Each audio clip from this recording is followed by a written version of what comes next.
Okay, so I'm just going to take you through a couple of reports focused on contractors here.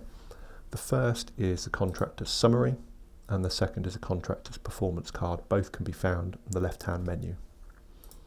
Okay, the performance summary. I've got a collection of objects here. I'll run through broadly what they mean, and hopefully that will give you a better understanding of how you can use these. So I'm going to start with the top left here. Average queries per task. Currently that's 0. That's what you want. This was put in at request because there were certain contractors placing tasks on hold, specifically under query, as a means to delay those tasks proceeding. So clearly this is a potentially useful measure to stop a behaviour that you don't want, although it's not going to be applicable all the time to everybody, but it's there nonetheless. The second measure here is average confirmation time. Now that's a time measurement, the first marker being when you allocate a task to a contractor, the timer starts, and at the point that contractor confirms a date that they're going to carry out the works, the timer stops. So it's a sort of measurement of their response. We've called it confirmation time because there can be lots of engagement between those 2 points, between you and the contractor. So these are from task start to confirmed date of works. 32 days is pretty high in my opinion, and we'll look actually a bit later on at how you can understand where that 32 comes from. The last measure, average interaction score, is essentially a measure of how well your contractors are engaging with MaintenoAR to keep you updated. Much like the confirmation time, we have a couple of points at which we want to interact with your contractor. We want them to interact with you more specifically, and we measure those and we give them a score.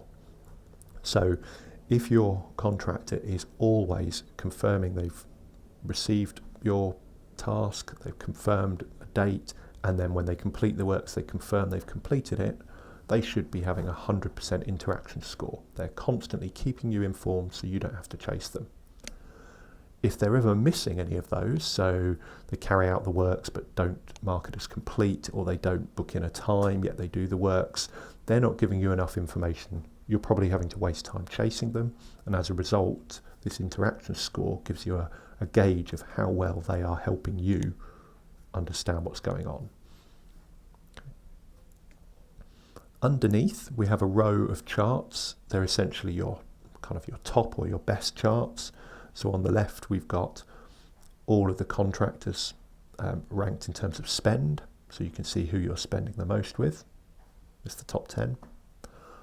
The next one is the most used, so this is just by task frequency, task volume. They won't always correlate. You can see Top Flight Systems is third in terms of volume, but it's all the way down here, 5th or 6th for spend.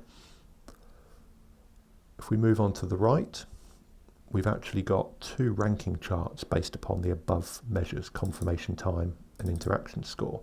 So fastest confirmation, who's the best at responding and letting you know what's going on as soon as possible. Rent-a-kill, 3 days. So on average across all the tasks you provide to Rent-a-kill, they let you know within 3 days when they're going to carry out those tasks. That's pretty good. And as you can see, the contractors are ranked here. On the right, it's who's interacting the most, your top interaction score. So we can see these all are operating at 100%, which means they're keeping you informed all the time of everything that's going on. It means less need for you to chase them to get updates. So this is really good performance here. If I move down to the bottom, we have the opposite side. So this is the least and the worst. So who are you spending the least with? Who are you using the least?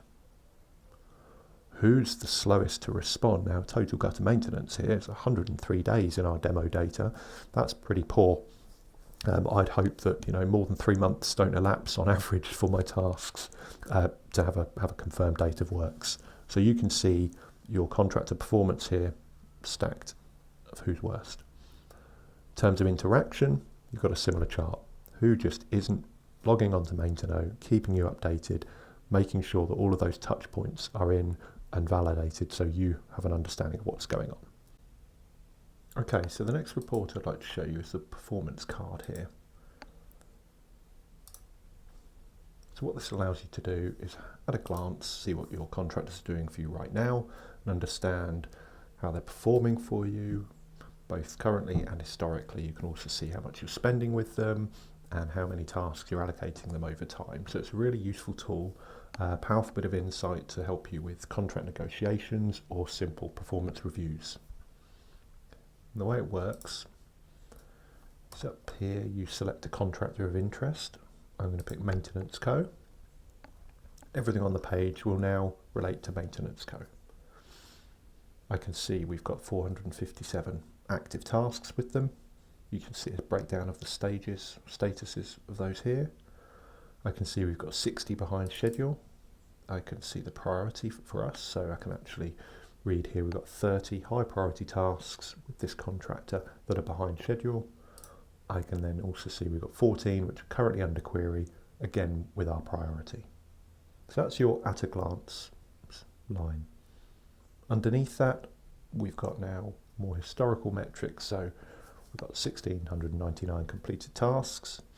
On average, they confirm when they're going to carry out works within 15 days.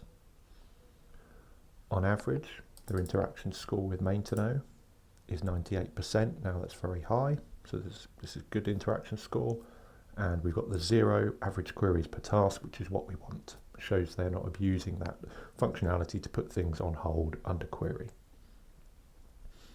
Beneath that, we can see some historic spend, so we understand that 2018, 384,000 was the invoice spend with those, 753 for 2019, and running at 248 for 2020. We can also see in the middle object how they're performing over time, so we can actually see if after a discussion this improves or not. So back in 2018, their interaction score was 89%. 2019 it was 86%, and 2020 it was 98%. So it's been a decent improvement from 2019 to 2020, albeit 86% isn't that bad in the first place. If we come to the last object on the right here, we can just see a basic line chart of the tasks you're allocating this contractor over time.